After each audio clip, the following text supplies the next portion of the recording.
Bismillahirrahmanirrahim. Assalamualaikum warahmatullahi wabarakatuh. Waalaikumsalam Waalaikumsalam warahmatullahi wabarakatuh. Kayaknya belum dengar suara yang semangat nih. Terus juga yang paling ganteng sini, paling open kamera ada Lucky dari SMA N Jatinangor. Mantul banget Lucky. Selebihnya wanita-wanita solihah cantik nih, Masya Allah. Ayo jangan kalah sama Lucky laki-lakinya.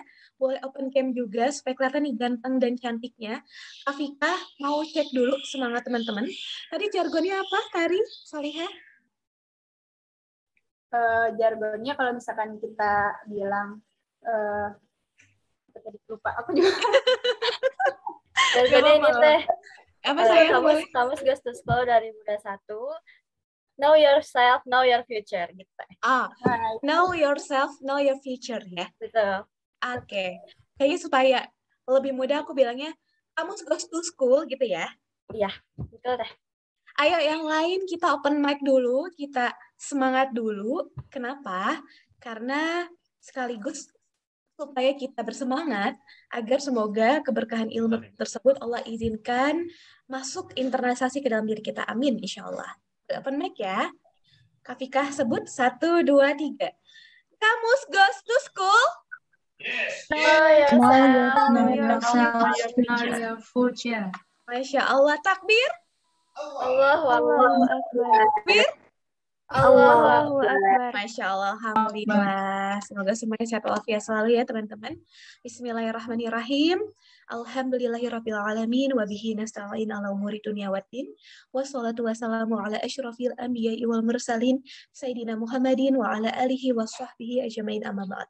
Alhamdulillah, puji syukur kehadirat Allah Subhanahu wa taala yang telah melimpahkan banyak sekali limpahan rahmat Allah, kasih sayang Allah dan segala hal yang tak pernah terputus kepada kita. Semoga kita semua dapat menjadi hambanya yang terus memberikan versi terbaik dari kita sebagai hamba Allah. Amin ya Allah ya Rabbal Alamin. Salawat serta salam marilah kita junjungkan kepada Nabi besar Nabi Muhammad Sallallahu Alaihi Wasallam yang telah membawa kita dari zaman kebodohan menuju zaman penuh ilmu pengetahuan seperti saat ini. Karena ilmu apapun yang kita dapatkan ketika kita sekolah, sekarang saat ini SMA nih teman-teman, atau ada kakak-kakak kita yang lagi kuliah, atau ilmu yang hari ini kita akan bahas, ilmu psikologi pun, apapun ilmu di dunia ini merupakan ilmunya Allah dan juga merupakan syafaat dari Rasulullah Shallallahu Alaihi Wasallam.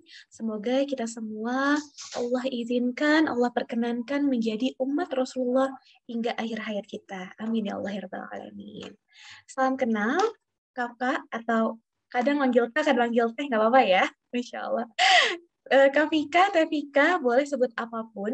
Tapi di sini ada muridku nih, Masya Allah, luar biasa. Terima kasih ya, anak-anakku dari SMA Generasi 2 di Tangerang Selatan. Dan Kak Vika di sini, senang banget bisa silaturahim dan ketemu sama teman-teman. Hari ini bukan Kak Vika yang akan sharing doang ya teman-teman, namun kita akan diskusi ya. Waktunya udah diingetin 60 menit, bismillah semoga cukup teman-teman. Namun sebelum kita bahas tentang let's know your passion deeper now, yuk kita kenal nih sama passion kita lebih dalam lagi. Sebelum ke sana, Kak Vika mengajak teman-teman, meskipun tadi sudah dibuka dengan Al-Quran, dengan pembacaan ayatnya juga, dan juga arti dan maknanya, namun Kak Vika juga mengajak nih teman-teman, yuk kita luruskan niat terlebih dahulu. Semoga Allah izinkan kita untuk memberikan yang terbaik pada hari ini, yaitu adalah buat teman-teman yang suka menulis, boleh banget dicatat, tapi tenang aja. Nanti Kak Vika akan share PPT-nya, sudah Kak Vika share ke panitia, buat teman-teman minta PDF-nya ya.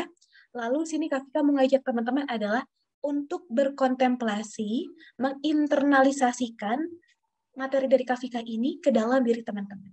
Karena itu yang paling penting, adalah berkontemplasi, menginternalisasikannya, dan semoga dari itu kita dapat mengaplikasikannya. Karena dalam ilmu psikologi, para psikolog pendidikan seperti Gardner, seperti Albert Bandura, dan tokoh-tokoh psikolog pendidikan lainnya bersepakat bahwa makna belajar adalah ketika kita dapat menginternalisasikan secara kognitif atau pikiran kita, lalu kita dapat menginternalisasikan secara afeksi atau perasaan kita, Dan juga yang nggak kalah penting, benang merahnya teori tentang belajar dari para psikolog pendidikan adalah makna belajar adalah ketika adanya perubahan perilaku. Artinya, bukan sekedar dari yang nggak tahu jadi tahu. Bukan itu. Bukan sekedar masuk kuping kanan, keluar kuping kiri. Bukan itu, teman-teman. Makna belajar adalah ketika ada perubahan perilaku, sama seperti hadis Rasulullah Shallallahu Alaihi Wasallam. Ya, sebaik-baiknya amal adalah yang diamalkan, yang dipraktekkan. Sebaik-baiknya ilmu adalah yang diaplikasikan, dipraktekkan. Yuk kita berdoa, semoga Allah izinkan kepada kita semua untuk menuntut ilmu pada hari ini, ilmunya Allah melalui wasilah kakak-kakak kami Muslim STIP, UNPAD, dan juga dari Ruang BK, yaitu adalah kita hanyalah wasilah, namun yang menggerakkan, yang memberikan rezeki itu adalah murni dari Allah. Bismillahirrahmanirrahim. Rabbi shrah li sadri wa yassir li amri wahlul 'uqdatam min lisani yafqahu qawli. Rabbi zidni ilman nafi'an warzuqni fahman wasi'an. Ya Allah, mohon berikanlah kami keluasan dalam memahami ilmu, dan ya Allah, mohon berikanlah kami ilmu yang bermanfaat dan semoga dapat dipraktekkan ke dalam kehidupan kami. Amin ya Allah. Yuk, let's know your passion deeper now. Aku tadi udah bilang ya, kita akan diskusi. Aku mau nanya nih sama teman-teman, boleh raise hand ya, karena kalau raise hand tuh jadi ketahuan nih ke depan namanya. Atau bisa terlihat nih wajahnya lebih cepat. Kak Vika mau nanya dulu. Apa sih itu passion menurut kamu? Ada yang mau jawab? Boleh di chat juga ya. Di sini ada yang chat. Oh, Kak Tari, coba aku mau cek deh sama. Di sini ada dari SMA 6 Bandung. Assalamualaikum. Ada Najla. Assalamualaikum, Dek. Sehat, Najla? Waalaikumsalam. Alhamdulillah sehat. Insya Allah, ini Sunda pisan nih Najla nih. Najla, Kak Vika mau nanya dong. Menurut kamu, passion tuh apa sih, Dek? Mungkin passion itu apa ya?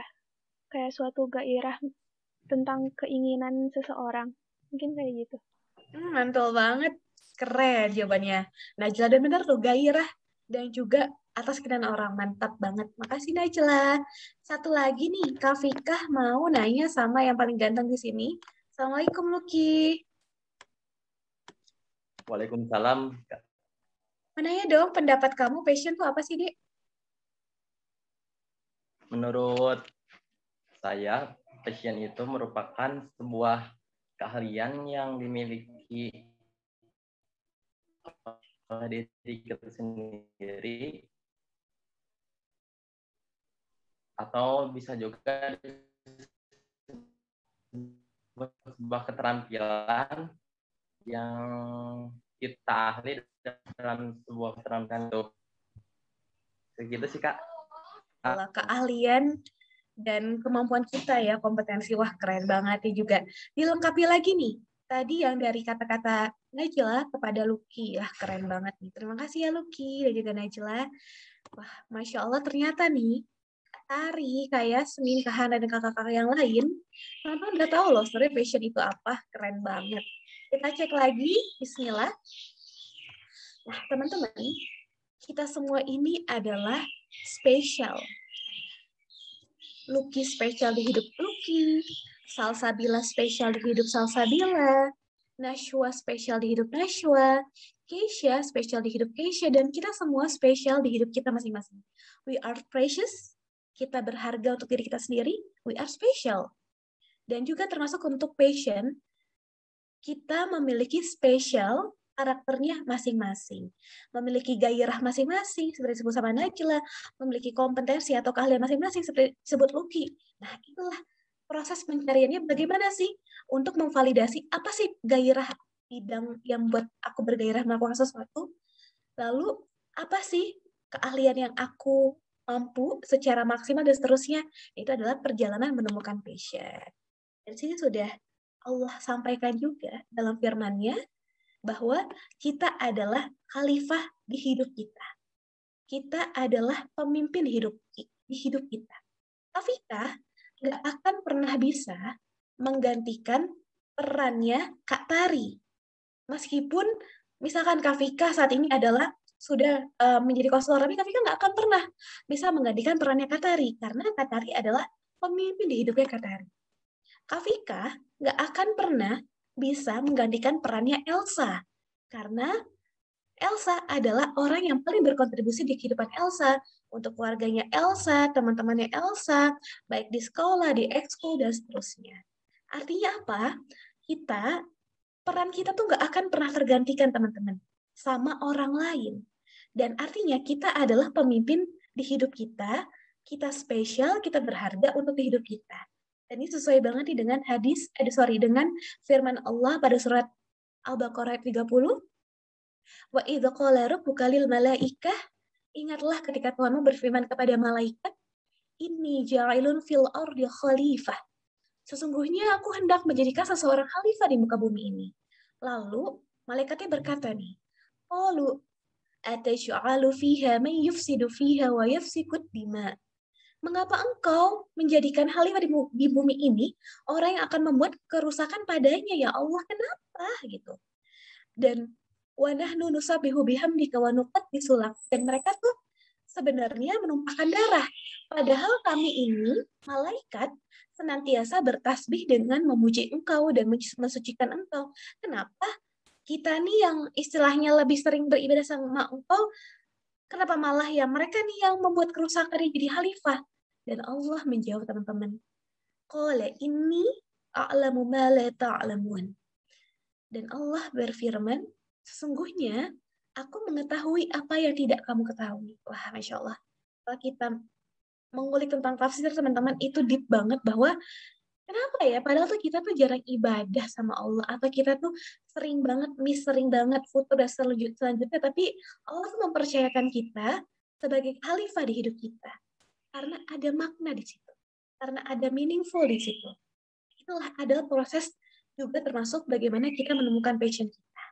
Karena Allah juga memberikan hal yang tidak diberikan oleh makhluk yang lain adalah akal. Hanya manusia yang memiliki akal, hanya manusia yang memiliki nafsu, meskipun maksudnya malaikat tidak memiliki nafsu, tapi ada hewan memiliki nafsu, namun yang memiliki akal dan nafsu adalah manusia. Yang memiliki nafsu itu hanya hewan aja, memiliki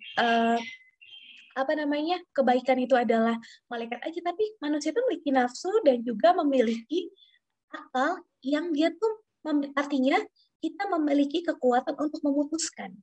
Mungkin teman-teman pernah sering ya dengar tentang mindfulness, teori tentang mindfulness, atau kita fokus terhadap apa yang kita lakukan, termasuk kita fokus dengan memutuskan apa-apa yang telah terjadi pada diri kita. Mungkin kita ngerasanya kita tuh ngalir aja, atau kita tuh ngikutin orang lain, pada sesungguhnya kita telah Allah berikan kekuatan untuk memutuskan, untuk memilih. Bahkan kalau kita tidak memilih sesuatu, itu artinya kita pun memilih loh. Kita memilih untuk tidak memilih sesuatu.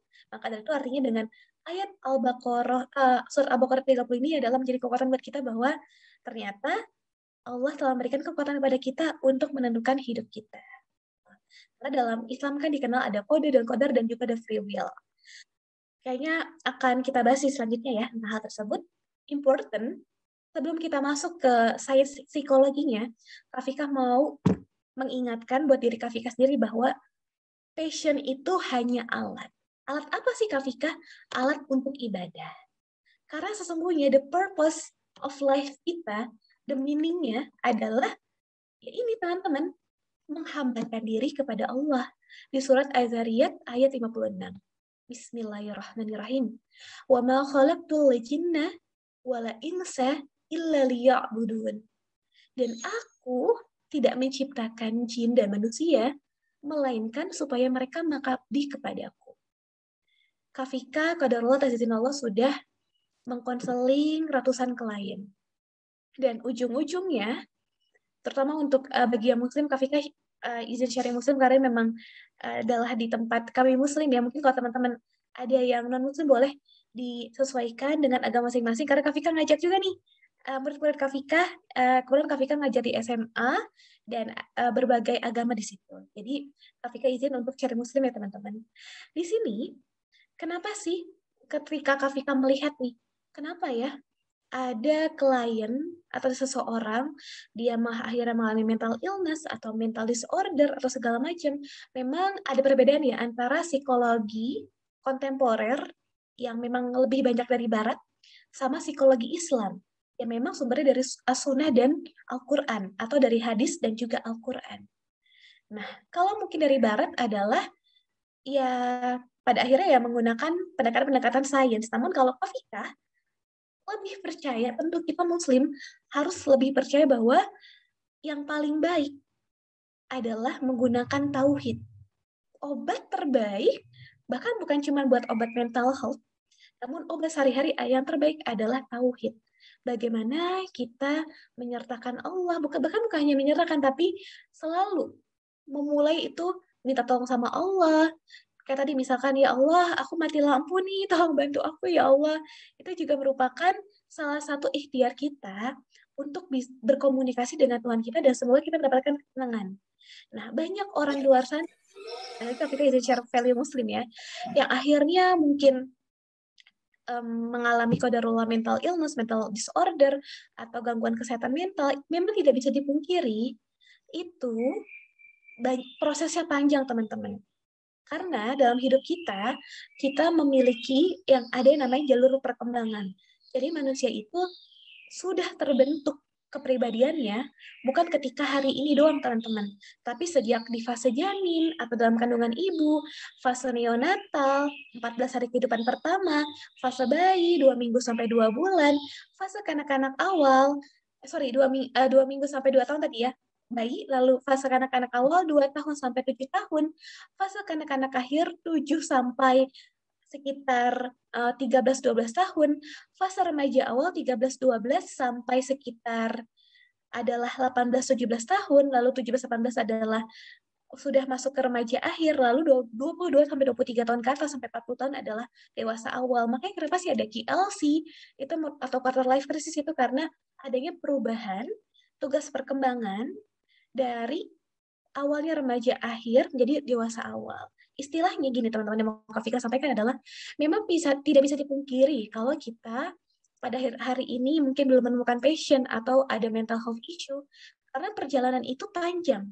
Terlebih ketika kita saat ini mungkin kita sudah masuk ke remaja atau kakak-kakak nih yang masuk ke remaja akhir, itu pun ketika kita masih anak-anak, kita masih SMP, masih SD, itu kita berpengaruh banget. Sangat terpengaruh banget dan sangat dipengaruhi banget oleh lingkungan kita, oleh keluarga kita dan seterusnya. Memang pada akhirnya isu mental health, mental disorder ini tidak bisa murni 100% dikaitkan dengan agama. Karena ada hal-hal yang harus diikhtiarkan secara duniawi. Misalkan ada toxic parenting, bagaimana kita menyelesaikan permasalahan dengan orang tua, bukan cuma berdoa doang. Namun yang Kak Fika mau sampaikan adalah, yuk kita ingat dahulu, kita reminder lagi diri kita bahwa ternyata yang paling dalam sebelum kita berikhtiar secara duniawi tadi, melalui konseling, psikoterapi, atau hal-hal lainnya, adalah kita ingat dulu nih, tujuan hidup kita apa sih? Yaitu adalah, sudah Allah sampaikan di surat Az-Zariyat ayat 56 adalah untuk beribadah sama Allah.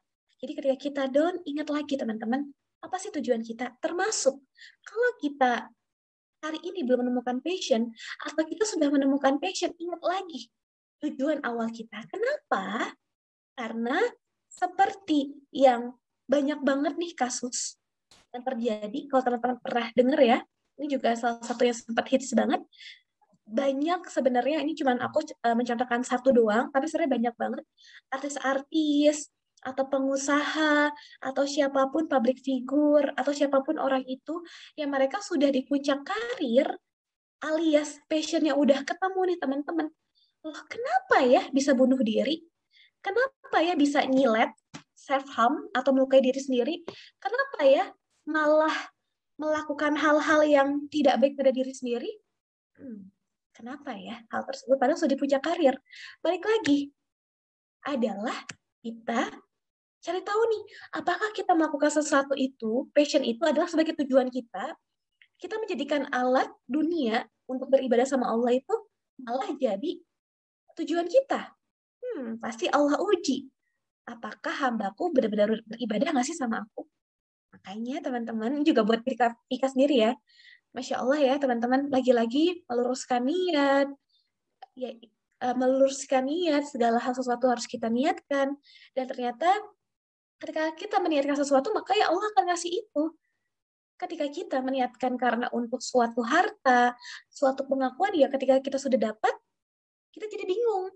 Kita tuh mau dapat apa lagi? Namun ketika kita menjadikan passion itu hanya sebagai alat, lalu tujuan hidup kita adalah untuk beribadah sama Allah, tujuan kita adalah zat yang abadi, maka insya Allah ketika kita udah mentok nih masuk ke passion kita, ketika kita bertanya lagi apa sih yang aku lakukan nih, aku udah dapat pengakuan dari orang lain, aku udah dapat fee yang tinggi, aku sudah dapat dipujakan dari aku, tapi ketika kita melakukannya hanya untuk Allah, untuk purpose of life-nya yang lebih tinggi, zat yang abadi, insya Allah itu tidak akan pernah terputus, insya Allah itu akan terus abadi, membuat hati kita tenang, damai, sakinah, sentosa. Amin, insya Allah. Semoga Allah kuatkan kita untuk terus meluruskan niat. Kafika sangat menekankan hal ini, kenapa? Karena menurut Kafika pribadi ya, paling terbaik, terapi paling terbaik di psikologi pun termasuk forgiveness, salah satunya adalah dengan taubatan nasuha, artinya apa? Balik lagi kepada Allah.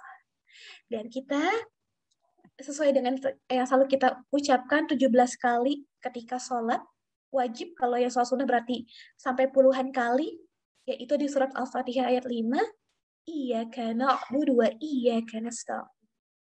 Hanya kepada Engkaulah kami menghambakan diri, dan hanya kepada Engkaulah kami minta pertolongan.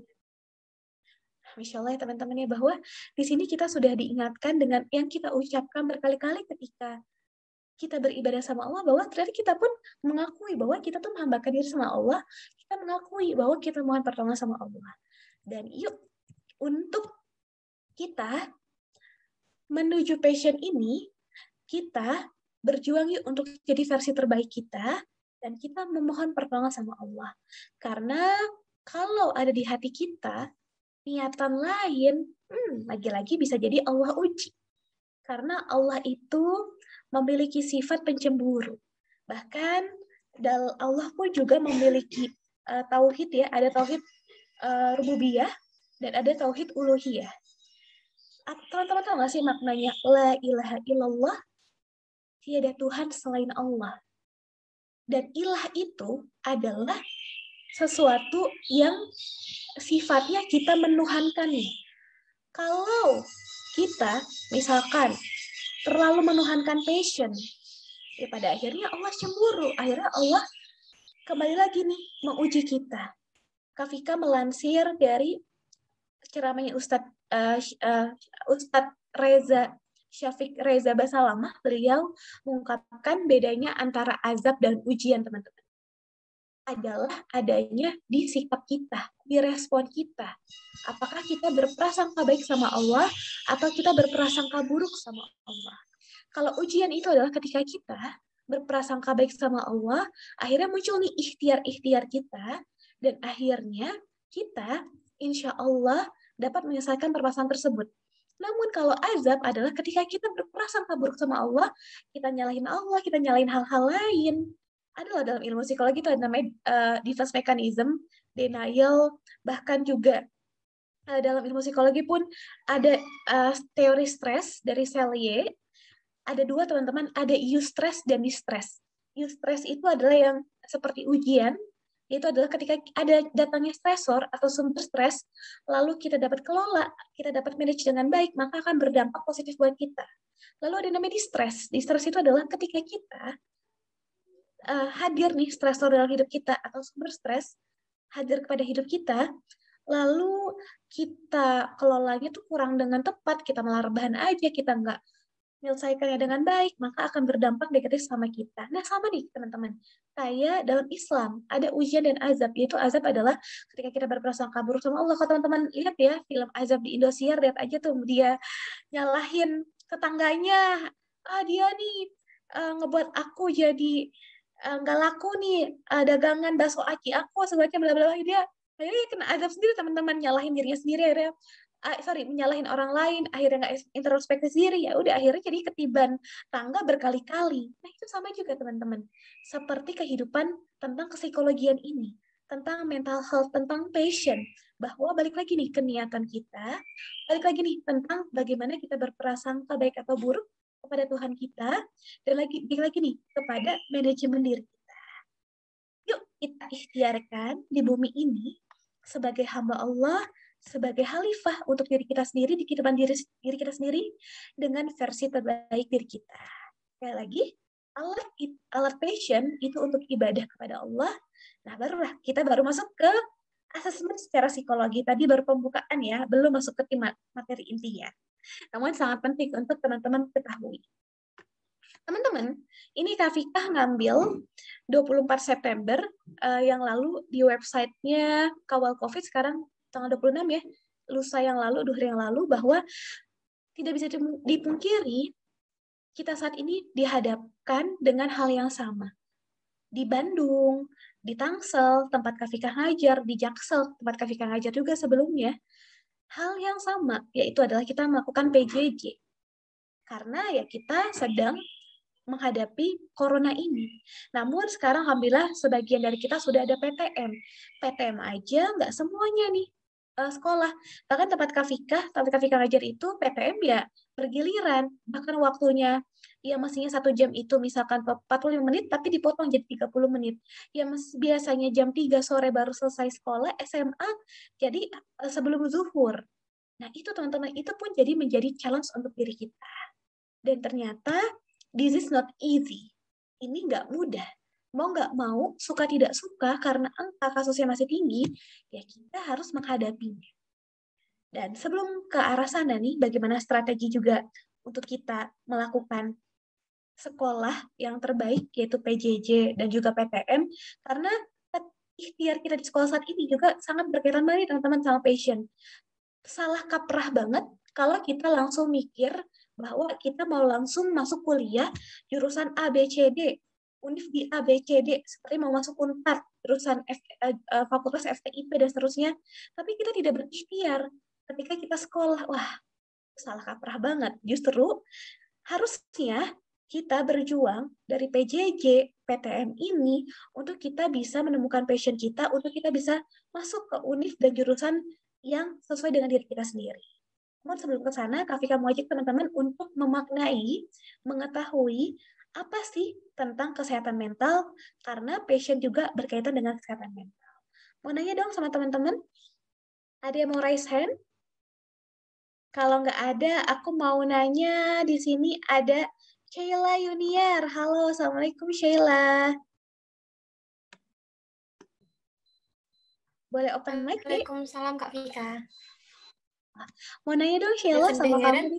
Alhamdulillah kedengeran sayang. Mau nanya nih, menurut Sheila, kesehatan mental tuh apa sih, Dek? Menurut aku kesehatan mental itu gimana cara kita buat menjaga agar kita itu nggak stres, kita tetap berpikir positif, kemudian gimana kita buat ngisi hari-hari kita biar selalu bisa menjadi yang lebih baik. Pokoknya nggak bakal banyak pikiran yang negatif, gitu aja sih. Nah, itu menurut aku.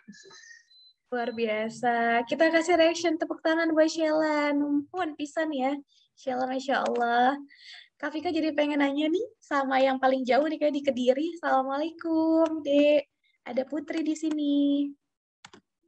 Boleh Waalaikumsalam, Kak. Insya Allah. Sehat, Putri? Sehat, Kak. Alhamdulillah. Putri, mana dong kesehatan mental menurut kamu apa nih, Dek?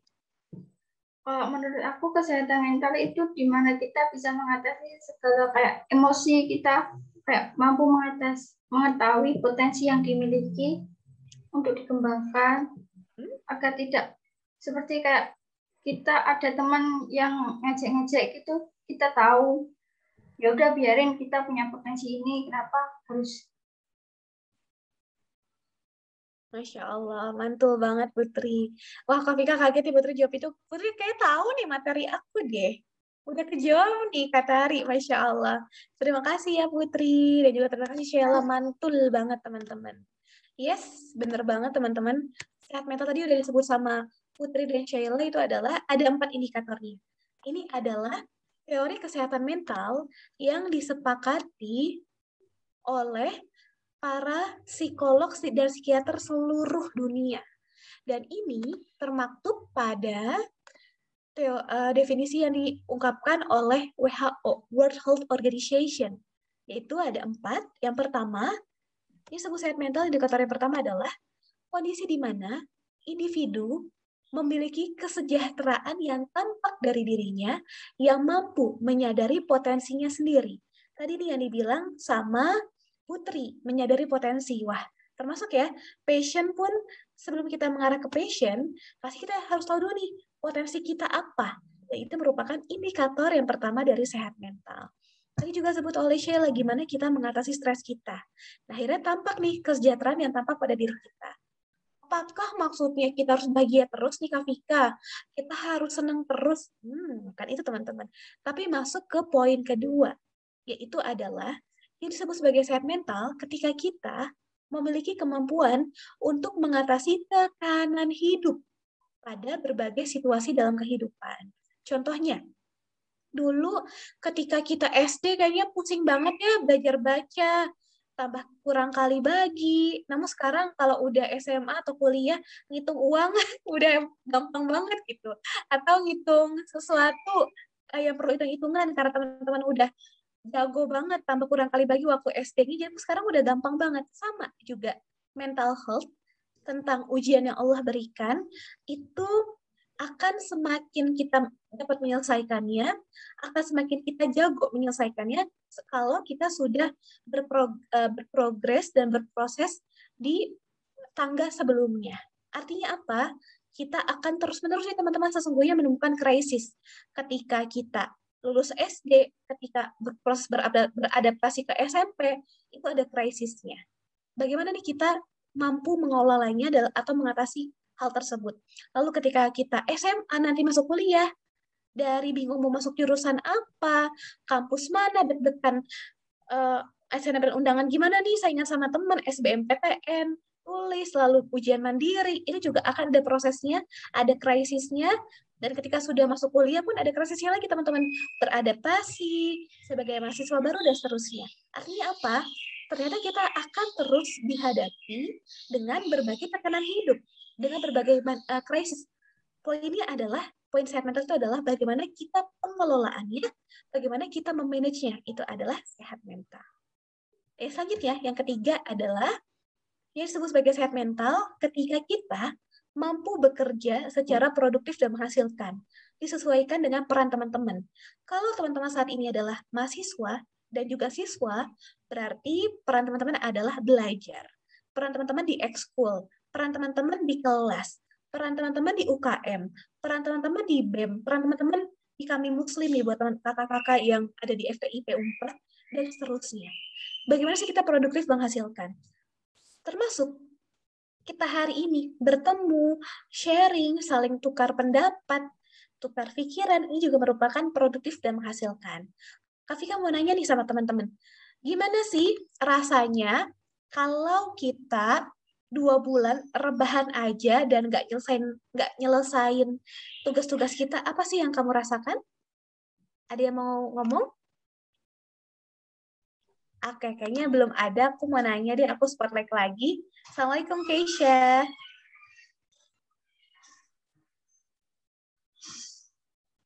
Masya Allah, jawaban Keisha ya di Jambi keren banget nih. Kak Tari, Kak Hana, Kak Yasmin, teman-teman. Dari Kediri ada, dari Jambi ada, Tangsel ada, Bandung ada, mantul.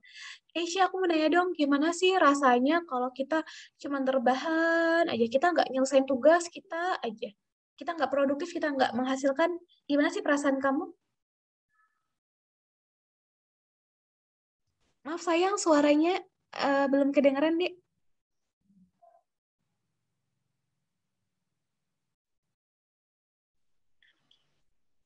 Sembari menunggu Keisha, Kak Vika pengen nanya dulu deh sama Rifdah juga, ntar boleh ke Keisha lagi ya sayang ya. Gimana kalau perasaan Rifdah ketika tadi Kak Vika tanya tentang hal tersebut? Silakan Rifdah.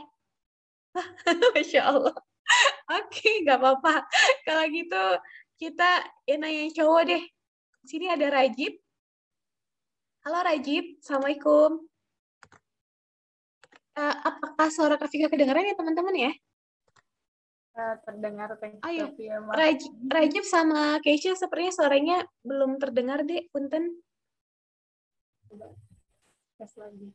Halo. Halo Rajib.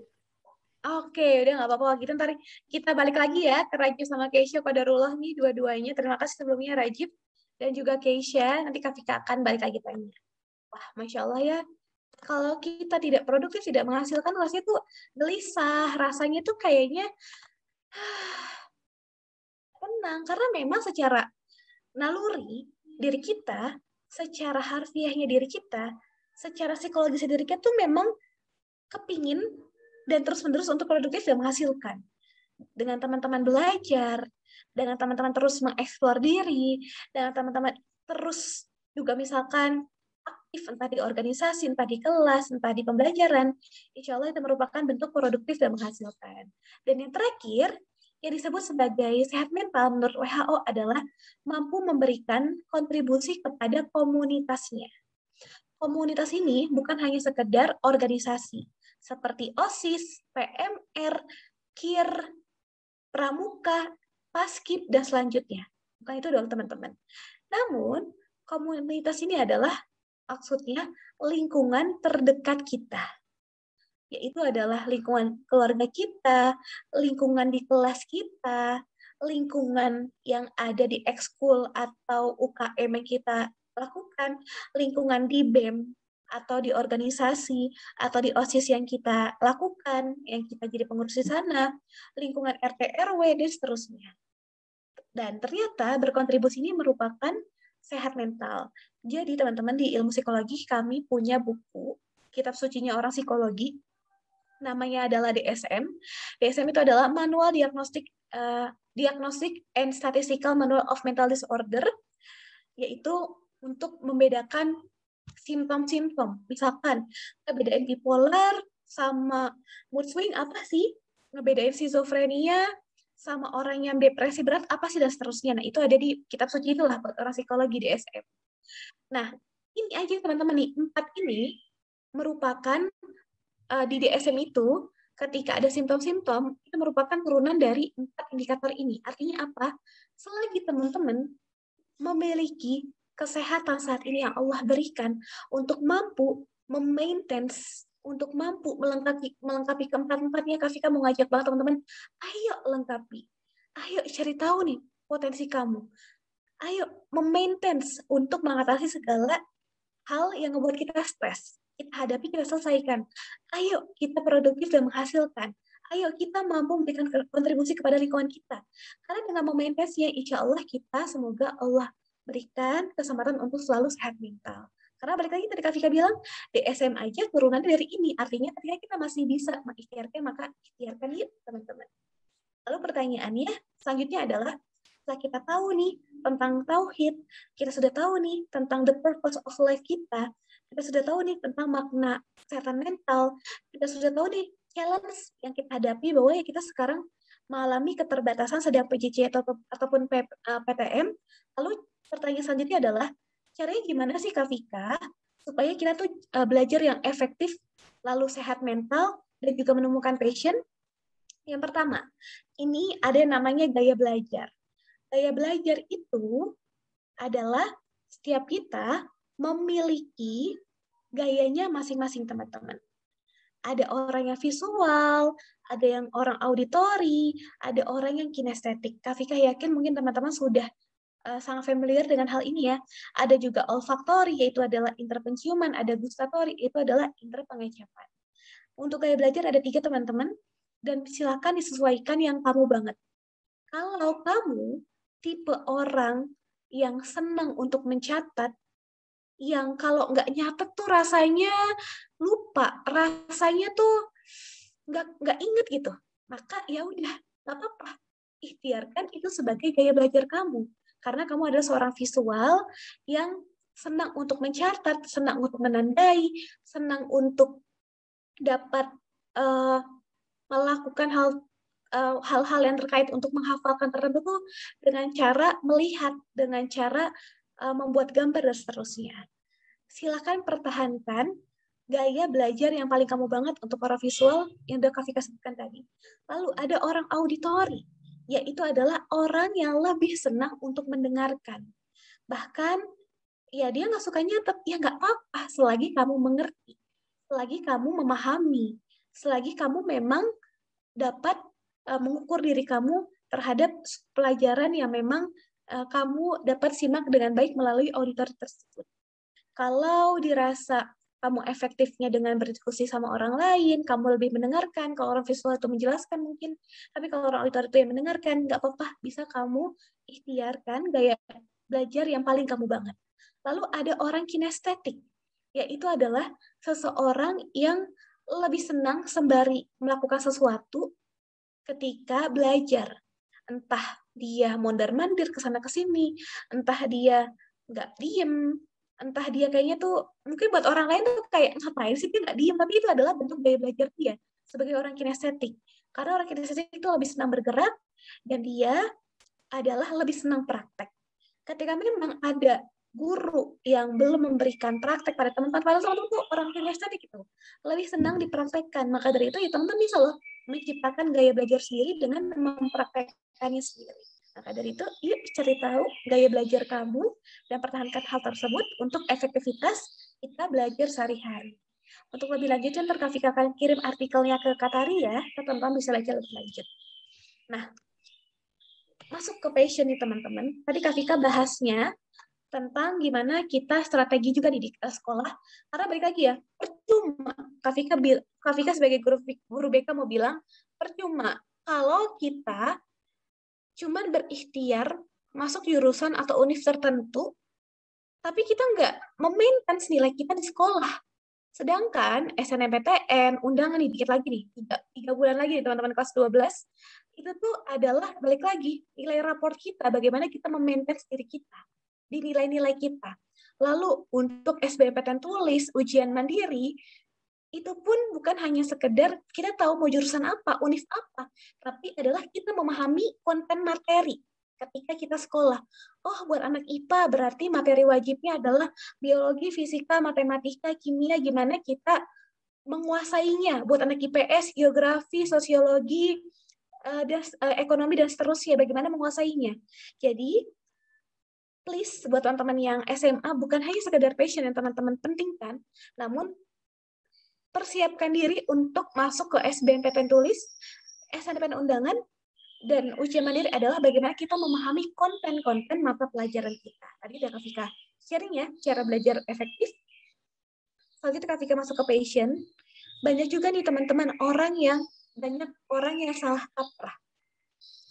Dia tuh mikirnya, aku tuh masuk jurusan apa dulu ya, univ dulu ya, tapi nggak ngerti prospek karir. Harusnya kita itu untuk membuat strategi tepat pemilihan karir, karena passion itu berkaitan dengan karir ya. Makanya kenapa sih banyak orang nih, misalkan jurusannya A, tapi pekerjaannya B, bahkan pekerjaannya itu Z, jauh banget. Misalkan jurusannya, anggaplah ekonomi, misalkan science, tapi kerja di bank, atau misalkan kerja di ekonomi, atau misalkan dia jurusannya peternakan, tapi kerjanya di tempat yang bukan peternakan, atau jurusan lain yang tidak sesuai di pekerjaannya. Harusnya untuk meminimalisir hal tersebut, karena kita ingin berkarir, kita harus tahu dulu nih karir kita apa. Kita harus tahu prospek karir kita terlebih dahulu. Lalu dengan cara apa sih Kak Vika? Kita melihat, kita mencari, kita tuh sukanya melakukan aktivitas apa. Misal, Kak Vika dulu ngikut PMR, Kak Vika tuh ngerasa, aku pengen banget deh jadi dokter. Aku pengen belajar merban orang melalui pertolongan pertama, PP. Lalu ada perawatan keluarga, PK. Kak Vika mau coba nih, apakah ntar jadi dokter? Aku seneng ya. Tapi ternyata setelah Kak Vika telusuri, dan juga orang tua Kak Vika juga ridhonya Kak Vika masuk psikologi, ternyata memang selama ini Kak Vika memang lebih ke arah kesikologian, meskipun Kak Vika pengen jadi dokter. Kak Vika senang mendengarkan orang bercerita, Kak Vika senang berdiskusi, Kak Vika senang untuk ngobrol sama orang, dan seterusnya. Dan ternyata cocok nih karir dengan Kak Vika saat ini menuju sebagai seorang psikolog. Karena Kak psikolog harus benar-benar siap hati, siap mental untuk mendengarkan cerita orang. Dia juga harus pasang badan, bagaimana memaintain hatinya. Dia juga bagaimana dapat masuk kepada orang lain ketika ada orang bercerita, masuk dalam arti memiliki attachment terhadap kliennya, membangun bonding, membangun building rapport. Nah, itu adalah ternyata hal-hal yang sudah Kak Vika lakukan sejak Kak Vika SMA, bahkan dari SMP. Waktu itu Kak Vika jadi ketua ekskul Pusat Informasi Konseling. Nah, akhirnya jadi nyadar, wah alhamdulillah ya, aku bersyukur nih, ternyata aktivitas yang aku sukai dari aku remaja, ketika aku SMP, SMA, sesuai nih dengan prospek karirku saat ini. Namun banyak juga orang psikologi yang dia qadarullah tidak mampu jadi psikolog karena ternyata kurang bisa untuk ngobrol dengan orang lain, membangun rapport, atau ketika ada orang cerita hal-hal klinis, misalkan nyilet atau mau bunuh diri, dia malah jadi trigger, malah jadi nangis, sedangkan orang psikologi itu nggak boleh kayak gitu, harus memaintain hatinya. Nah, itu teman-teman, dengan cara kita tahu, kita tuh sukanya apa, kita tuh siapnya gimana, lalu kita kaitkan, kita validasi dengan karir tertentu, kita matchingin aktivitas yang kita suka dengan aktivitas profesi tertentu, maka itu insya Allah menjadi karir yang baik buat diri kita. Nah, banyak orang yang salah kaprah, nggak tahu nih aktivitas jurusan ini, ntar prospek karirnya apa. Maka dari itu, mumpung teman-teman masih SMA, cari tahu yuk aktivitas yang aku banget, yang aku suka, apakah itu akan menjadi, apakah aktivitas yang aku suka ini akan menjadi karir yang akan kulakukan seumur hidup, apakah aku bersedia atau tidak. Silakan teman-teman cari hal tersebut ke dalam diri. Caranya dengan apa sih Kak Vika? Dengan explore terus teman-teman. Namun sini Kak Vika sudah pakai shortcut. Teman-teman, Kak Vika mau nanya dong, sudah ada yang mengisi ini? Ketiga alat tes ini? Boleh open mic? Sudah. Alhamdulillah mantul, sudah ya, banyak ya. Ketiga-tiganya ya, Dek? Sudah, Teh. Alhamdulillah, Masya Allah, luar biasa. Biasanya kan kalau psikotes mahal ya. Nah, maka itu Kak Vika sini melampirkan psikotes yang gratis. Ini pakai multiple intelligence dari ISQ. Kebetulan Kak Vika sebagai tim ahli di Humaira Circle, itu sekolah kepribadian muslimah, qadarullah miliknya Bunda Feni, dosen dan trainer ISQ. Kak Vika juga ada izin nih untuk memakai hal ini. Ya, nanti kita akan bahas ya tentang multiple intelligence atau kecerdasan majemuk. Teman-teman bisa asesmen apakah hasilnya sesuai banget kah denganku. Ya, nanti Kak Vika akan jelaskan. Lalu ada talent mapping. Temubakat.com ini merupakan alat ukur yang diciptakan oleh Abah Rama untuk melihat nih aktivitas kita yang paling kita banget, apakah sesuai nih sama karir atau tidak, yang udah Kak Vika sebutkan tadi. Lalu yang terakhir ada MBTI, Myers-Briggs Types Indicator. Kalau MBTI ini bukan alat ukur minat bakat, namun setidaknya membantu kita untuk mengenal diri kita pada hari ini tuh, kita tuh tipe orang gimana sih? Kak Vika mau bilang bahwa untuk alat ukur yang ketiga, MBTI, itu bisa berubah-berubah, teman-teman. Sebenarnya, setiap alat ukur psikologi atau psikotes itu punya tujuannya masing-masing. Kayak multiple intelligence untuk melihat kecerdasan majemuk. Biasanya itu nggak akan berubah. Atau kalau misalnya teman-teman kepo, teman-teman bisa maintain, coba lagi 6 bulan kemudian. Apakah masih sama hasilnya atau tidak? Kalau talent mapping juga untuk melihat kekuatan kita dan kelemahan kita. Sama juga bisa berubah. Kalau kita masih berproses, apalagi teman-teman masih remaja ya, itu sangat bergantung banget nih sama lingkungan kamu. Lalu MBTI juga bisa berubah, teman-teman. Makanya kenapa sih adanya psikotes tuh berbayar sama psikolog? Karena itu prosesnya panjang ya untuk membuat alat ukur. Harus uji validitas, uji reliabilitas. Namun kalau yang gratis ini, cara strateginya adalah teman-teman bisa memaintain lagi dengan ikut tesnya lagi 6 bulan kemudian, supaya makin tahu nih apakah memang hasilnya tetap sama, konsisten atau tidak. Nah, yuk kita bahas dari yang pertama, multiple intelligence atau kecerdasan majemuk. Ini merupakan teori dari Gartner. Ada 8 kecerdasan. Mungkin di zaman dahulu, zamannya Kak Vika sekolah, Kak Tari sekolah, Kak Yasmin sekolah, mungkin zaman dulu tuh kayak yang matematika doang nih yang dilihat paling bagus, yang jago biologi doang nih yang terlihat paling keren, yang jago ekonomi doang nih, atau materi wajib ketika di IPA dan IPS. Padahal teman-teman, banyak banget kecerdasan, bukan hanya sekedar kecerdasan yang terkait dengan matematika. Banyak banget teman-teman. Ada yang namanya pertama kecerdasan kinestetik. Bodily kinesthetic atau body smart. Itu adalah orang-orang yang memiliki kecerdasan secara gerakannya, secara fisiknya. Seperti atlet, seperti binaragawan, dan seterusnya. Makanya kenapa sih ketika biasanya ya anak SD atau anak SMP itu tuh ketika mau jadi atlet atau udah terlihat nih badannya atau dirinya tuh proporsional untuk jadi atlet, mereka tuh nggak sekolah formal, tapi langsung masuk ke atlet karena untuk dikembangkan body kinestetiknya atau body smartnya ini. Sesungguhnya teman-teman, nanti ketika kita sudah kerja, mungkin teman-teman masih pada sekolah ya sama kuliah, tapi kalau teman-teman udah kerja, itu tuh sebenarnya satu orang itu hanya mengerjakan satu bidang saja. Contoh kayak Kak Vika. Kak Vika sebagai sarjana psikologi, Kak Vika sekarang bekerja di psikologi, bidang psikologi, ya orang mengenal Kak Vika ya psikologi. Ya sekarang Kak Vika udah lupa tuh teori-teori matematika integral, kosin, sinus, dan segala macam. Lalu kimia, lalu fisika, karena Kak Vika anak IPA, udah lupa. Artinya apa? Ya pada akhirnya kita tuh bekerja itu hanya melakukan satu bidang aktivitas. Maka dari itu, artinya apa teman-teman? Cari tahu yang paling kita banget. Kalau kita bekerja, melakukan pekerjaan atau karir atau passion, tapi ternyata aktivitasnya nggak kita banget, jadinya akan bisa jadi menimbulkan stres. Tapi yang kalau kita banget, lalu kita yakinin, wah enak banget ya, kita melakukannya bahagia, kita melakukannya nyaman, seperti the purpose of life-nya orang Jepang. Mungkin teman-teman pernah dengar ya tentang Ikigai. Ikigai itu adalah cara orang Jepang untuk menemukan tujuan hidupnya. Yang pertama, mencari passion.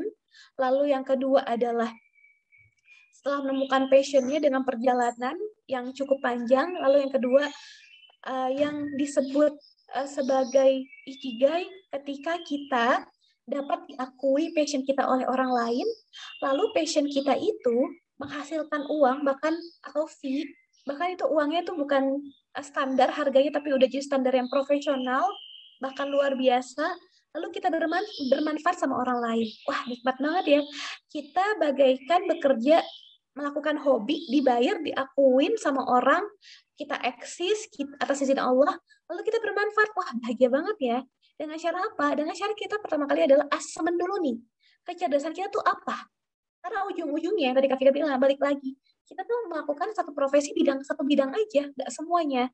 Sayangnya, memang sistem pendidikan di Indonesia ini, teman-teman, kita mengharuskan untuk nyobain semuanya. Sebenarnya plus minus ya. Plusnya kita jadi nyobain banyak bidang, lalu kita jadi semakin tahu nih, kita tuh lebih suka di sebelah mana sih? Pelajaran apa sih? Oh, ada fisika, kimia nih, tapi aku lebih suka biologi, dan seterusnya. Lalu, teman-teman, dengan kita mengetahui diri kita, pada akhirnya pun kita pun jadi lebih lega, lebih merasa ringan untuk melangkah. Yuk kita bahas lagi. Yang kedua, ada yang namanya interpersonal. Itu adalah kecerdasan seseorang ketika mengkoneksikan dirinya dengan orang lain, atau people smart. Biasanya interpersonal ini orang yang lebih senang ngobrol sama orang lain, senang bergaul atau berteman dengan orang lain. Nah, cocok nih buat masuk karir-karir atau profesi atau passion ke arah yang membutuhkan untuk bertemu dengan orang lain. Seperti misalkan seorang salesman, seorang komunikator, seorang motivator, seorang guru, seorang dosen, MC, moderator, dan seterusnya yang butuh berkoneksi dengan orang lain. Lalu, ada kecerdasan verbal linguistik. atau verbal atau word smart.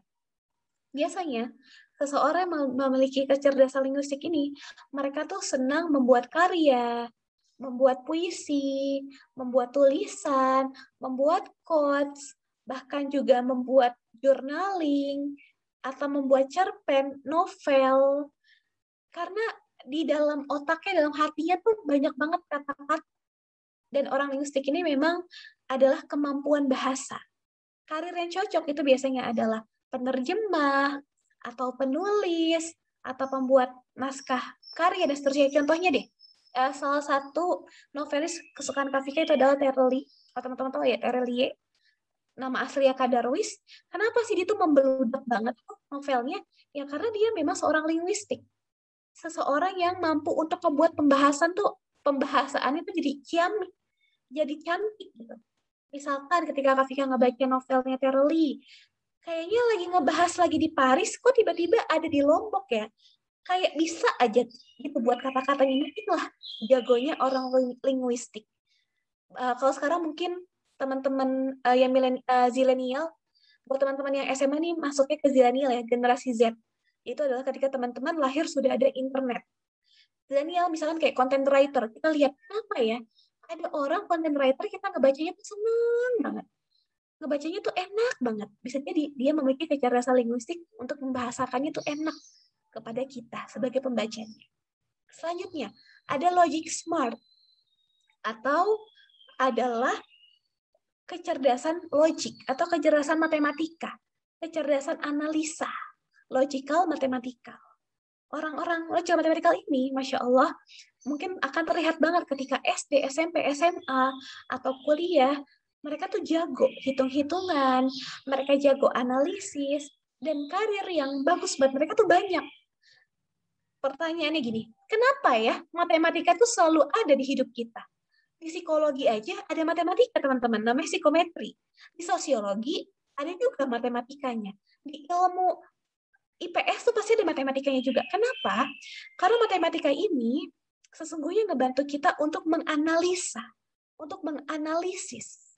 Makanya kita ada matematika di seluruh ilmu rumpun, di FTIP juga pasti ada, tapi bentukannya beda. Mungkin ada yang namanya kalkulus, ada yang bilang namanya statistik, ada yang bilang psikometri, dan seterusnya. Kenapa sih ada matematika? Karena untuk membantu kita menganalisis. Kalau untuk di arsitek berarti untuk melihat bangun ruang, untuk melihat proporsional bangunan, dan seterusnya. Untuk di teknik sipil juga bagaimana beton ditaruhnya, apakah panjang lebar kali bagi tekanan itu cocok, apakah tanahnya cukup, tekanan sekian dengan sekian. Nah, artinya apa? Dengan orang-orang logic smart ini, mereka tuh keren banget, bisa masuk mana aja. Ya memang membentuk butuh analisa, bukan hanya sebagai seorang matematikawan, tapi bisa apapun yang bentuknya analisa. Logic smart.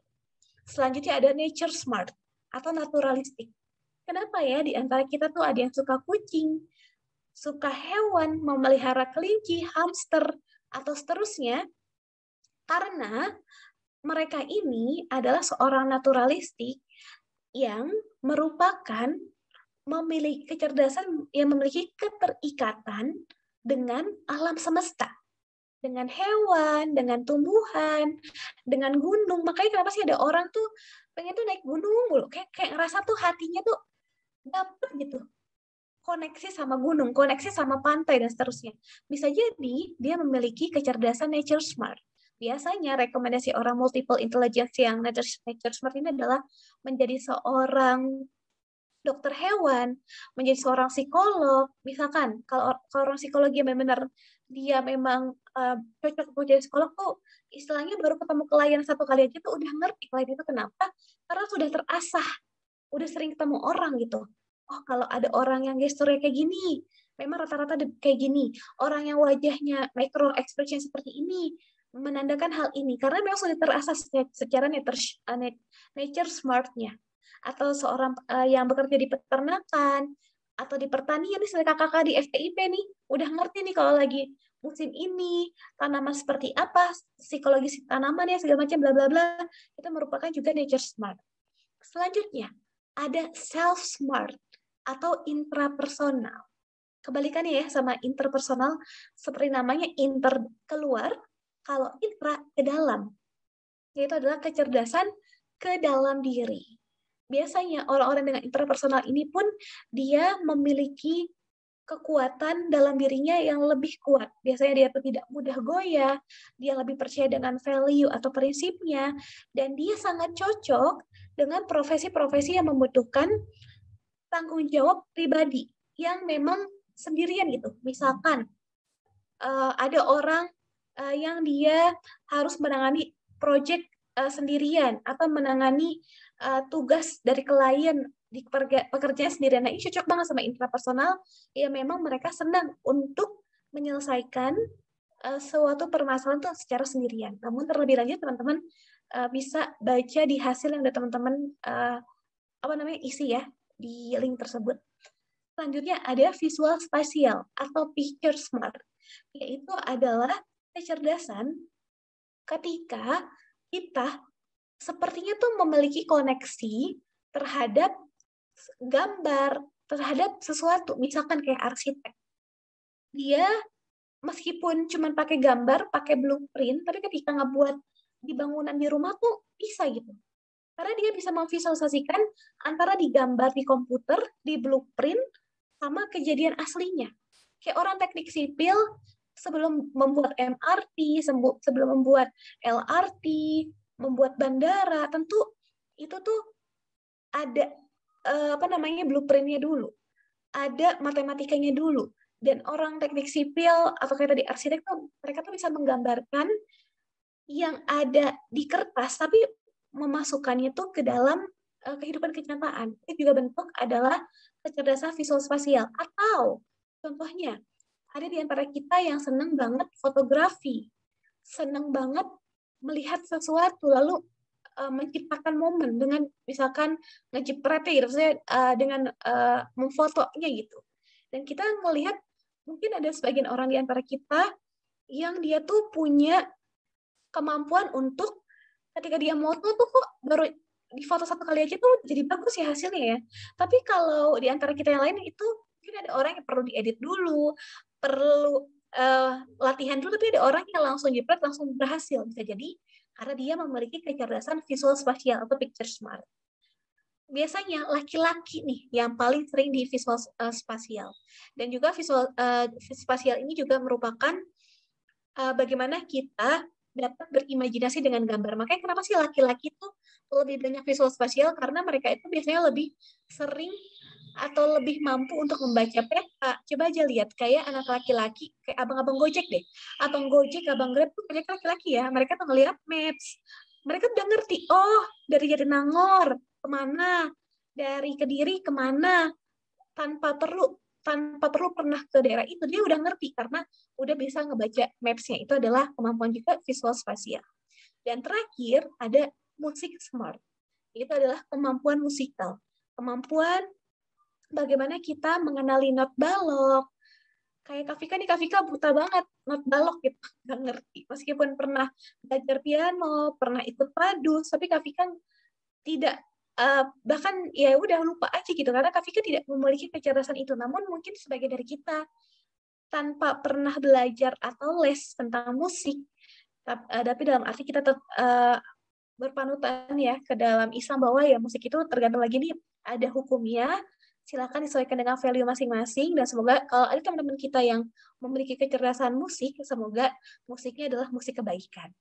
Dan musik ini nggak semua orang memiliki kemampuan ini dalam mengenal irama dan seterusnya.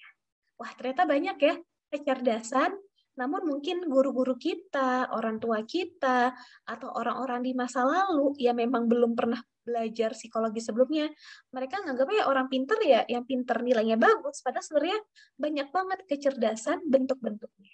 Silakan teman-teman eksplor lagi diri untuk semakin meyakinkan apa tuh kecerdasannya di mana sih. Selanjutnya ada yang namanya, wah nggak berasa ya, udah mau habis. Kak Tari, boleh ku selesaikan atau gimana nih Kak? Boleh, saya masih ada 5 menit lagi. Oke, terima kasih Kak Tari. Oke, kita sedikit lagi teman-teman ya. Lalu ada yang namanya Tadi udah teman-teman isi juga MBTI, Myers-Briggs Types Indicator, itu adalah untuk melihat diri kita pada hari ini. Ada yang namanya extrovert, introvert, ada yang namanya sensing, intuiting, thinking, feeling, judging, dan perceiving. Apa sih bedanya Kak Vika? Yang pertama dulu, dari extrovert dan introvert kan depannya E atau I. Apakah aku orang extrovert, apakah aku orang introvert? Banyak orang salah kaprah. Orang extrovert dan introvert itu bedanya adalah orang extrovert banyak temennya, dia lebih suka bergaul. Orang introvert lebih suka sendiri. Bukan itu teman-teman, itu salah. Yang lebih dalam makna perbedaan antara extrovert dan introvert, ini terletak dari teorinya Carl Jung. Carl Jung adalah muridnya Sigmund Freud. Pada masa psikodinamika, masa psikologi pertama, Carl Jung mengatakan bedanya extrovert dan introvert terletak dari sumber energi yang didapatkan. Orang introvert mendapatkan sumber energi dari dalam diri. Dari dalam diri. Orang extrovert, mendapatkan sumber energi dari luar dirinya. Makanya kenapa sih orang extrovert lebih senang bergaul, lebih senang ketemu sama orang, karena dia mendapatkan sumber energi dari luar. Justru kalau dia sendirian itu lemes banget orang extrovert. Kalau dia nggak ketemu orang tuh dia lemes banget. Tapi kalau dia bisa ketemu sama orang, dia tuh bersemangat, dia bahagia, dia berenergi. Tapi kalau udah pulang, balik lagi dia lemes bisa jadi kalau udah lama sendiri mulu. Tapi ada orang introvert, dia bukan berarti dia nggak punya banyak teman, nggak sama sekali teman-teman. Tapi adalah orang introvert ini, karena dia memiliki energi dari dalam dirinya, maka biasanya orang introvert ini memiliki batasan. Aku lebih percaya sama orang tertentu. Karena kalau aku cerita sama banyak orang, aku capek. Karena memang kan energi dari dalam diri. Gitu. Orang introvert, dia lebih senang melakukan hal sendirian karena dia biasanya tuh lebih memiliki value lebih kuat. Lalu, bukan berarti orang extrovert nggak kuat ya, bukan itu. Dalam arti dia lebih senang untuk melakukannya sendiri. Lalu orang introvert ini kalau ketemu sama banyak orang, mungkin dia bisa. Tapi pas udah selesai ketemu sama banyak orang, dia lemas, capek. Karena energinya terserap sama orang lain.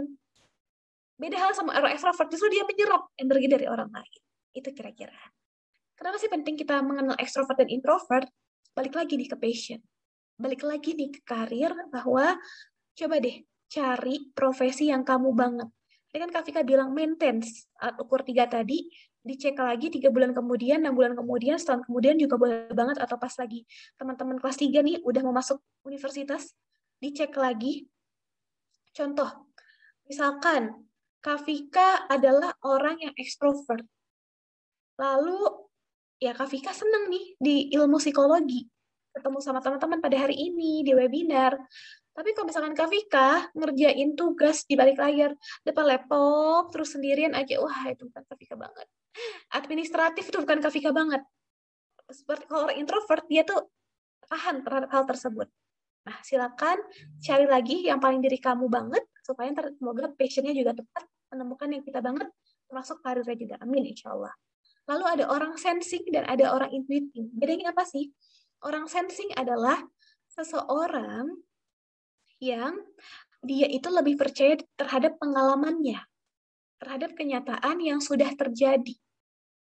Nah, orang sensing ini, dia itu adalah, pokoknya mau ada orang yang ngasih ide ke dia, tapi ide itu belum terjadi, dia tuh akan lebih percaya sama pengalamannya dia, akan percaya sama yang udah pernah terjadi, ya udah akan nolak hal mentah-mentah dan tentang hal-hal yang out of the box. Beda halnya sama orang intuitif atau intuiting. Dia adalah orang yang lebih senang out of the box, mengeksplor yang belum pernah ada, menjadi seorang inovator.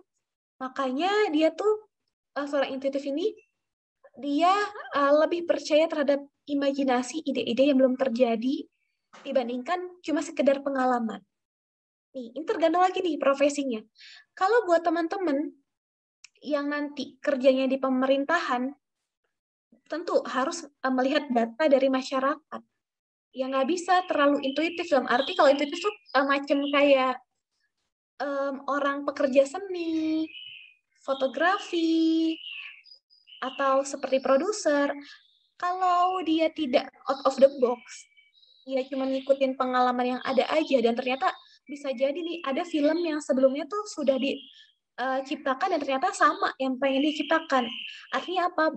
Perlu banget intuitif untuk profesi-profesi tertentu yang memang membutuhkan imajinasi. Atau misalkan desainer, ngedesain poster, yaitu perlu ide yang sangat out of the box. Artinya desainer ini adalah yang memang mereka bentuknya adalah pekerjaan ya, bukan sekedar ketika teman-teman di organisasi lalu ngebuat poster, bukan itu, tapi kayak contohnya UX designer.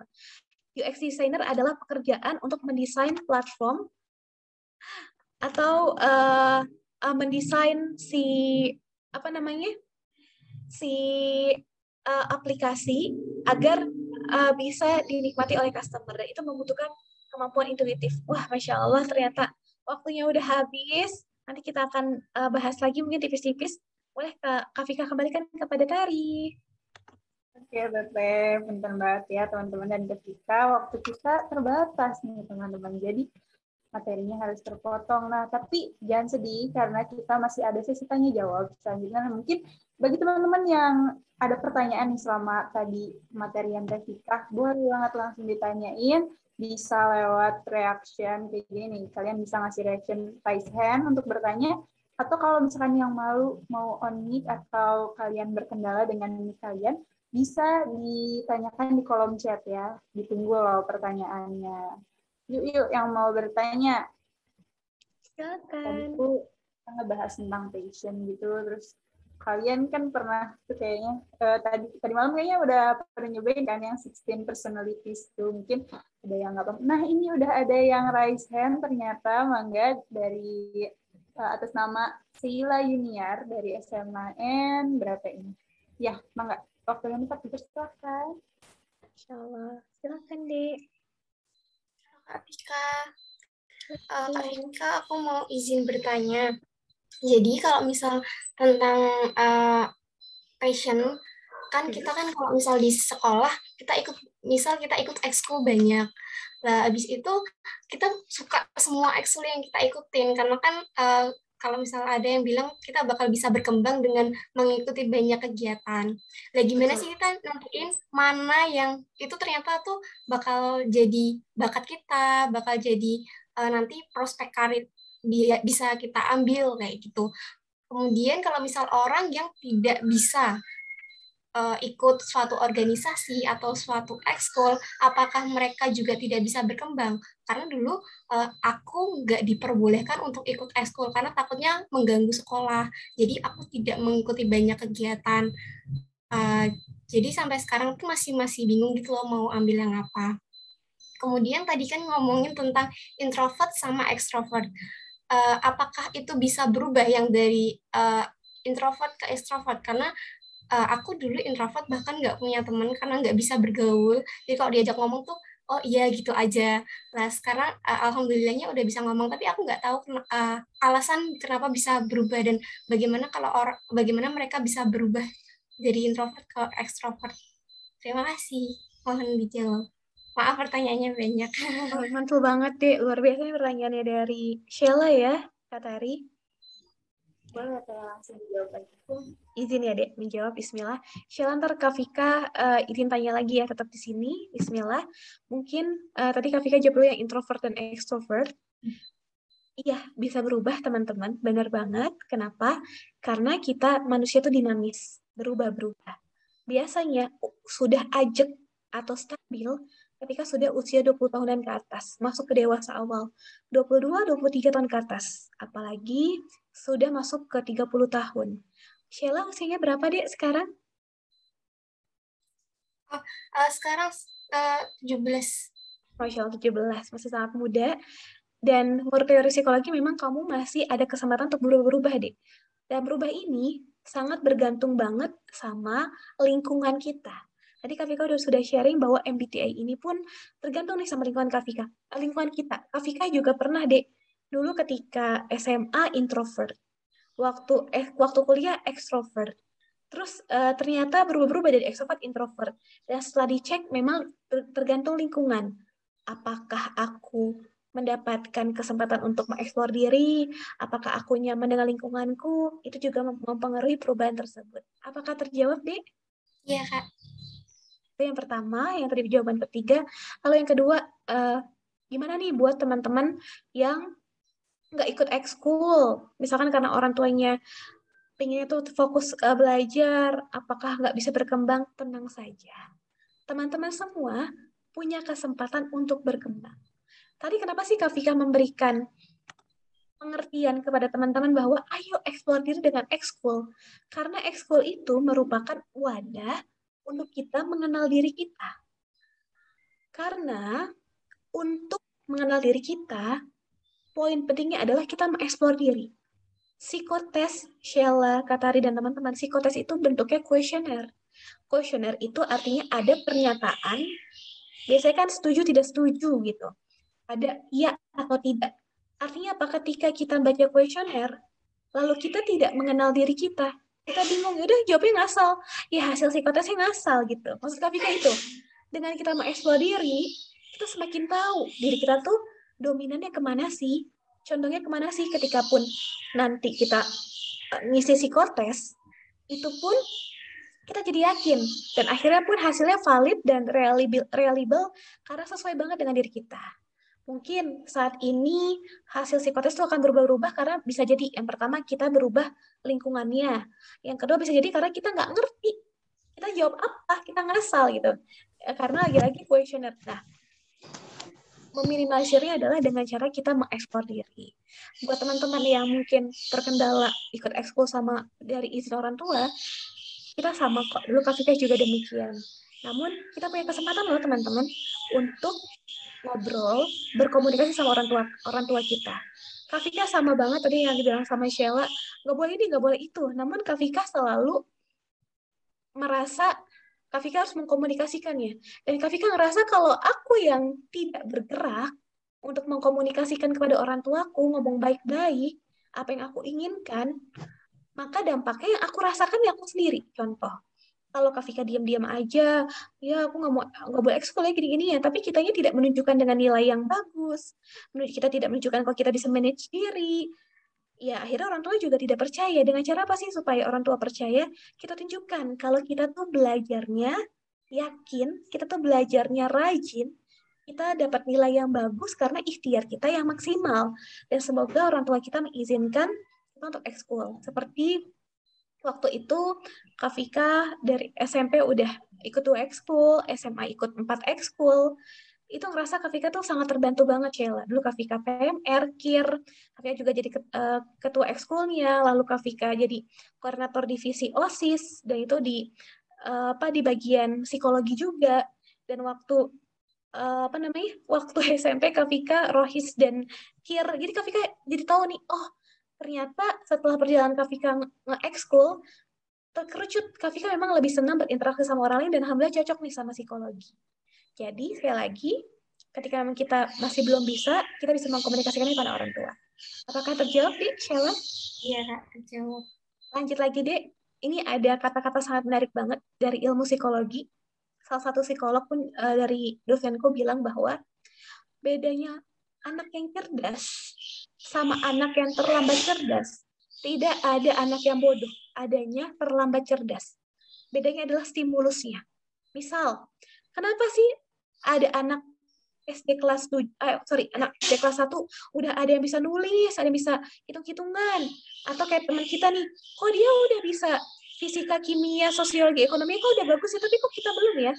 Nah, bisa jadi karena dia belajar dahulu, alias dikasih stimulus dahulu. Kayak anak TK tadi, kenapa sih dia bisa belajar baca, kenapa sih dia bisa bacanya lancar dulu dibandingkan teman yang lain? Karena dia dilatih dulu, diberikan stimulus. Sama juga kayak kita sekarang, kita tuh butuh stimulus. Kita itu butuh bergerak.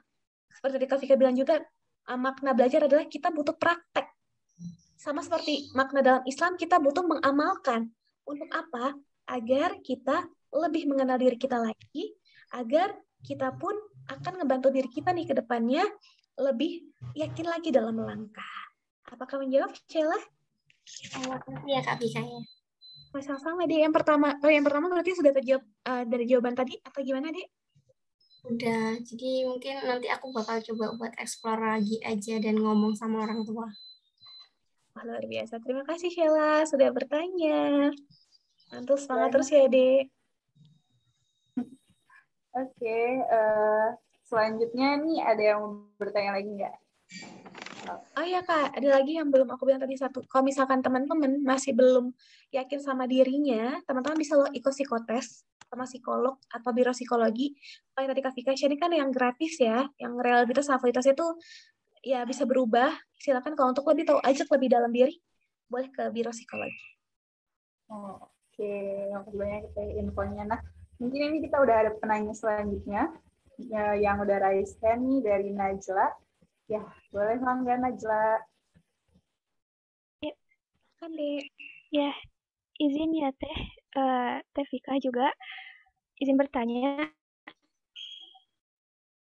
Aku pengen minta tips nih,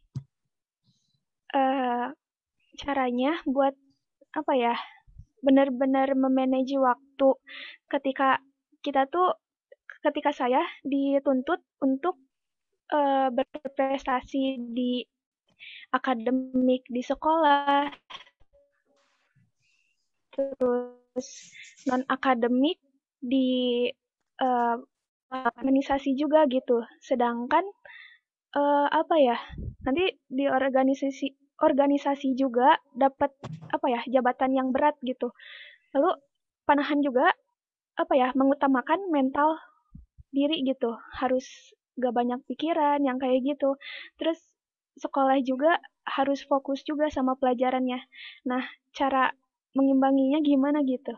Karena selama ini aku juga apa ya, suka stres, terus pengen apa ya, berpikiran buat aku capek nih hidup, pengen ya itu suka terucapkan gitu. Masya Allah. Luar biasa. Terima kasih Najla pertanyaannya. Boleh Kak Vika jawab tadi? Boleh kayak mangga. Biasa, senang banget sama Tevika. Tevika senang banget sama orang-orang yang terbuka. Terima kasih tadi Najla, Sheila sudah terbuka di forum. Bahkan ini bukan hal yang mudah ya untuk bertanya hal demikian. Keren banget. Mungkin Tevika izin sebelum ke teorinya nih, Dek. Tevika mau cerita bahwa Tevika mau menguatkan Najla dan teman-teman semua di sini yang memang mungkin Masya Allah diberikan amanah yang luar biasa. Dituntut sama orang tuanya untuk nilai bagus, ikut organisasinya juga luar biasa. Kalau tahu Najla di mana deh organisasinya dan jadi apa jabatannya? Izin menjawab, aku organisasi MPK, lalu menjadi kandidat buat jadi ketua gitu. Oh, Masya Allah, luar biasa. Mungkin Kak Pika izin share juga. Waktu itu Kak Pika di SMA jadi ketua ekskul, koordinator divisi OSIS bidang 4, Kak Pika koordinator PMR juga, dan Kak Pika saat itu jadi sekretaris OSIS Madrasah se-Indonesia. Dan satu lagi juga ada kegiatan di PMR Sejaksel. Kak Pika dulu, lagi-lagi sebenarnya adalah mindset kita deh. Mindset kita dulu. Kak Vika dulu mungkin berat banget melakukannya. Ini Kak Vika untuk menguatkan Najla. Namun Kak Vika yakin banget, karena kakek Kak Vika orang psikologi ya, Dek, bersyukurnya demikian gitu.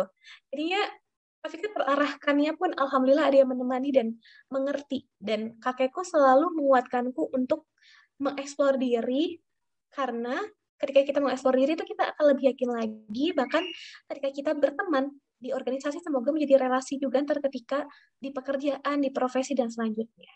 Dan itu yang selalu Kak Vika ingat. Jadi yang pertama adalah untuk menjawab dari pertanyaan Najla, kita ubah mindset kita dahulu. Di sini Kak Vika lampirkan ada yang namanya growth mindset dan fixed mindset. Apa sih bedanya? Fixed mindset itu adalah ketika kita sudah stagnan, kita udah ngerasa, emang aku tuh gini deh. Emang kayak nggak sanggup deh ikutin amanah semuanya, dapat tuntutan dari orang tua, bahkan mau jadi kandidat ketua, deh kayaknya aku nggak bisa deh, kayaknya emang aku tuh stagnan, aku frustasi, udah aku nyerah aja. Nah, itu fixed mindset. Tenang aja, itu wajar, itu manusiawi terjadi sama diri kita. Namun, yuk kita maintain diri kita untuk sehat mental dengan cara apa? Dengan growth mindset, dengan pikiran yang berkembang. Ada syarat nih teman, ada 3 syarat untuk growth mindset. Yang pertama, kita akui jujur apa adanya. Ya Allah, emang aku tuh sedih banget ya dapat tuntutan dari orang tua segininya banget ya Allah, aku sedih banget, aku tuh pusing banget ya Allah. Terus misalkan aku juga bingung ya Allah gimana ya mau jadi kandidat jadi ketua nih, aku juga aduh ya Allah pusing. Ungkapin secara jujur tersebut, itu yang pertama syaratnya. Setelah jujur dengan diri sendiri, ungkapkan apa adanya. Yang kedua adalah afirmasi positif. Ya, memang ini nggak mudah buat aku. I Mungkin like to be challenged. I can either it or I cannot. Masya Allah. Mungkin aku akan gagal di kemudian hari. Mungkin aku akan nggak bisa melakukannya dengan baik. Atau aku ngerasa gagal nih sekarang. Aku kayaknya emang nggak bisa sama sekali deh. Tapi semoga hal tersebut adalah sebuah pembelajaran buatku. Ya, kegagalan itu adalah kesempatan aku untuk bertumbuh. Ketika aku dapat evaluasi, sebenarnya itu adalah untuk membangun diriku lebih baik. Ya, aku senang nih untuk mencoba hal baru. Jadi kita lakukan tadi dengan mengakui apa adanya, lalu kita ungkapkan kata-kata atau afirmasi positif ke dalam diri kita. Dan yang terakhir, yang ketiga adalah kita bukan hanya sekedar ngomong doang, teman-teman. Bukan hanya sekedar berpikir doang, teman-teman. Tapi laksanakan pelan-pelan. Kita ikhtiarkan pelan-pelan. Dengan cara apa? Buatlah skala prioritas. Di sini ada 4 bagan skala prioritas. Ada bagan pertama, kedua, ketiga, keempat. Afikah mau bilang, yang keempat ini buang ke laut. Ya, yang keempat buang ke laut, atau dihiraukan saja, atau boleh tapi ditunda. Ditunda jika pekerjaan utama kita belum selesai. Yuk kita bahas yang pertama. Yang jadi skala prioritas pertama kita adalah hal yang penting dan mendesak. Lakukan sekarang. Misalkan kita ada rapat hari ini dan sama OSIS misalkan atau sama MPK. Lalu ternyata kita jadi ketuanya nih. Mau tidak mau kita harus hadir, maka kita hadir. Padahal di satu sisi kita berbentrokan sama rapat lainnya, tapi kita hanya jadi panitia staff. Nah, maka kita pentingkan dulu nih yang kita tanggung jawabnya lebih besar. Itu artinya kita membuat skala prioritas ketika memang tanggung jawab kita lebih besar di situ. Lalu kita kabarin sama nanti kita jadi panitia setelah staff yang jadi staff itu, mohon maaf aku ada janji ini, nanti aku minta notulanya ya, resume terkabarin aku ya. Itu penting mendesak, lakukan sekarang. Lalu yang kedua, tidak penting tapi mendesak. Wah, kok nggak penting Kak Fika? Iya, karena mendesak. Waktunya sebentar, waktunya sedikit. Maka dari itu yuk rencanakan as soon as possible. ASAP. Rencanakan sesegera mungkin. Contoh, misalkan kita tahu nih kita mau ngantar orang tua kita ke rumah sakit karena harus berobat. Lalu padahal istilahnya itu kan mendesak, karena kita tuh ada hal yang penting, misalkan ngerjain PR atau ada rapat MPK atau ada hal lain yang penting, tapi karena itu mendesak kita harus mengantar orang tua kita, maka ya kita pentingkan dulu nih yang mendesak tersebut karena orang tua kita butuh pengobatan, dan kita menjadikan ikhtiar yang lain itu setelah kita menyelesaikan hal yang mendesak ini. Selanjutnya yang ketiga, penting tak mendesak. Kenapa ya penting dulu baru tidak mendesak, Kak Fika? Iya, karena kalau tidak mendesak itu artinya waktunya masih lama, waktunya masih panjang. Kayak Kak Fika nih sama Tari, Kak Tari udah hubungin Kak Fika kayak dari 2 bulan. Kak Fika bilang, maaf ya Kak Tari, nanti dulu gitu. Karena Kak Fika tahu, Kak Fika tuh tipe orang yang harus heartful dan mindfulness kalau melakukan sesuatu. Jadi meskipun hari ini penting nih ketemu sama teman-teman FTIP dan teman-teman SMA se-Bandung, se-Jatinangor, dan juga dari Kediri, Jambi, dan Tangsel, Kak Fika membuat PPT hari ini tuh, Kak Fika kirimkan H-2 sama Tari. Kenapa? Karena Kak Fika bekerja setiap weekdays, Kak Fika les bahasa Inggris, Kak Fika mengajar ngaji juga, lalu Kak Fika ada kelas, ada kajian juga tiap subuh, lalu Kak Fika juga ngisi hari Sabtu dan Minggu di tempat lain. Jadi Kak Fika baru bisa fokus untuk mempersiapkan FTIP ini H-2. Artinya apa? Ini penting, tapi tidak mendesak, makanya Kak Vika lakukannya nanti.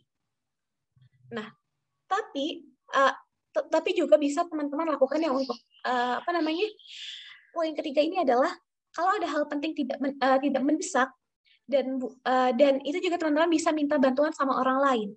Tadi kan case-nya Kak Vika waktunya masih lama ya. Kak Tari hubungnya 2 bulan yang lalu, ya Kak Vika baru menyelesaikannya ya sekitar semingguan ini gitu. Tapi bisa juga teman-teman itu dalam case adalah Kak Vika yang bertanggung jawab di diri Kak Vika.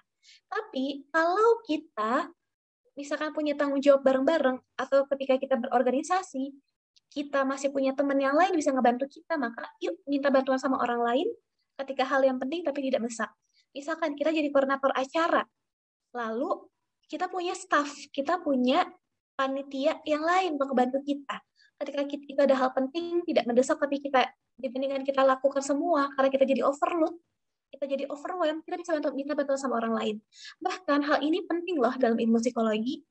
Dalam ilmu psikologi ada namanya empowerment, memberdayakan orang lain. Ketika kita memberdayakan orang lain itu jadi percaya sama kita.